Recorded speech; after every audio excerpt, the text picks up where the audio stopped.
और आज हम तुमको कलयुग की एक ऐसी शक्ति बताने जा रहे हैं कि आपके दिमाग की नसें खुल जाएंगी। कलयुग की एक ऐसी शक्ति पर चर्चा करेंगे। अगर कोई चाहता हो कि हमें कोई हरा ना पाए, घर में, परिवार में, द्वार में, संसार में, समाज में, पॉलिटिक्स में, काम में, धाम में, तो आज की कथा सुन लेना, तुम्हें जिंदगी में कभी हार का मुंह नहीं देखना पड़ेगा। अगर आप लोग किसी विषय में हारना नहीं चाहते तो आज की कथा सुनो। याद रखना, जो मनुष्य धार्मिक होता है वो दुख को भी सुख में बदलने की क्षमता रखता है। उसकी दृष्टि, उसकी विचारधारा दुख को भी सुख में बदल देती है। बिना धर्म का व्यक्ति, कथा में याद रखना, बिना धार्मिक व्यक्ति, बिना धर्म का व्यक्ति ठीक वैसे ही होता है जैसे बिना लगाम का घोड़ा होता है। जिस प्रकार घोड़ा परम स्वतंत्र होता है, वैसे ही बिना धर्म का व्यक्ति भी बिना लगाम का होता है। और लगाम धर्म की जरूर होनी चाहिए। धर्म का मतलब ये नहीं है कि आप कथा में बैठ गए, आप शंकर जी को मान रहे हैं, आप हनुमान जी के भक्त हैं तो आप धर्मात्मा हो गए। धर्म का मतलब यह है कि आपके सामने कोई भी सनातनीय हिंदू अपना धर्म का परिवर्तन ना करवा पाए। आपके सामने आपके धर्म की अवहेलना ना हो। धर्म का मतलब यह है। पर याद रखना, दो धर्मों का कभी झगड़ा नहीं हुआ है, कभी नहीं हुआ है। धर्म तो एक ही है, सनातन वैदिक धर्म, बाकी पंथ है। याद रखना मेरे पागलो, दो धर्म का कभी झगड़ा नहीं हुआ। झगड़ा हमेशा धर्म और अधर्म का होता है। दो धर्मों का हो ही नहीं सकता। लाइट में, केबल करंट में अर्थिंग और अर्थिंग दो वायर लगा दिए जाएं बल्ब में, तो क्या बल्ब जलेगा? जवाब दीजिए, बोलिए, क्या करना पड़ेगा? अर्थ के साथ फेस देना पड़ेगा। हाँ जी अन्ना जी।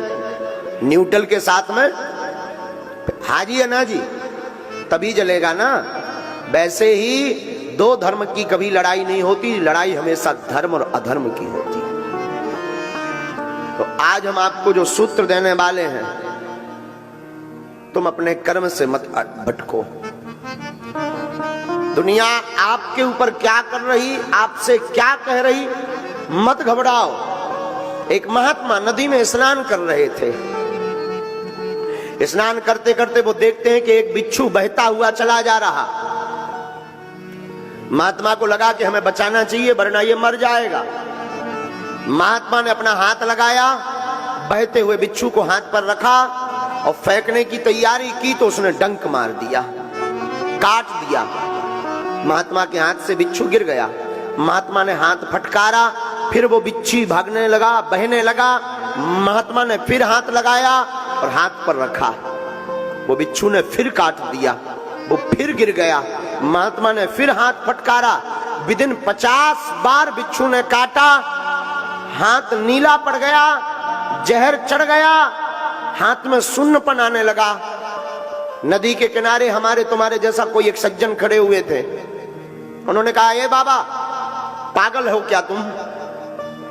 तुम्हारी बुद्धि सठिया गई? वो काट रहा और तुम उसे ही बचाने का प्रयास कर रहे हैं। ऐसे को मरने दो। क्या जरूरत है उसको बचाने की? जो काट रहा हो, जिसके साथ तुम अच्छा कर रहे हैं, वो बुरा कर रहा है, तो क्या आवश्यकता है उसको बचाने की? क्या जरूरत है उसको हाथ पर रखने की? क्या आवश्यकता है?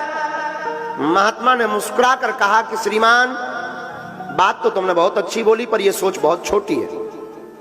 श्रीमान, याद रखो, जब वो बिच्छू अपनी प्रवृत्ति नहीं छोड़ सकता, बिच्छू जब काटना नहीं छोड़ सकता, तो साधु बचाना कैसे छोड़ देवे? वो अपना काम कर रहा, हम अपना काम कर रहे।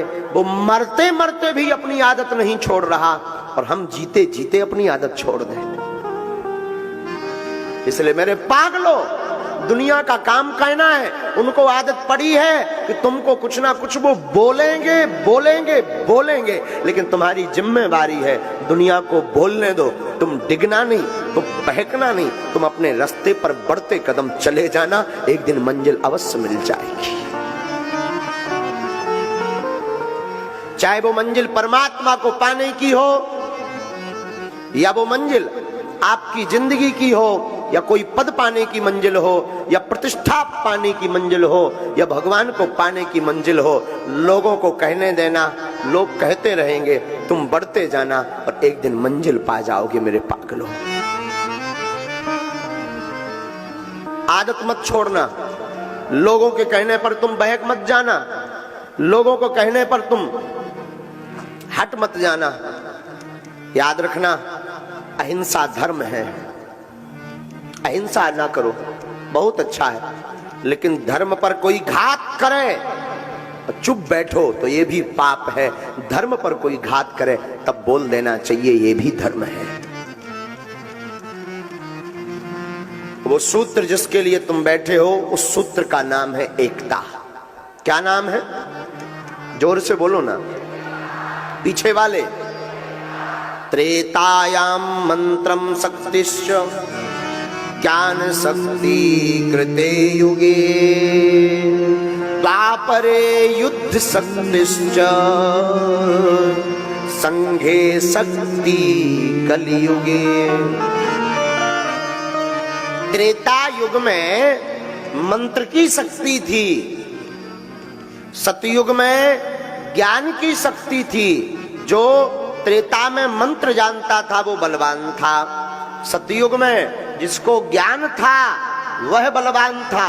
पर द्वापरे युद्ध शक्तिश्च, द्वापर युग में जो युद्ध जीतने की कला जानता था वह बलवान था। लेकिन कलयुग में ये तीनों नहीं है। कलयुग में संघे शक्ति कलयुगे, कलयुग में एकता ही शक्ति है, वही बलवान है। जिसकी एकता वो बलवान। इसलिए साधुओं, एकता चाहे घर की हो, परिवार की हो, भाई भाई की एकता हो, या फिर समाज की एकता हो, अथवा हिंदुओं की एकता हो, जो एकता पर बल देता है उससे पूरी दुनिया हार जाती है।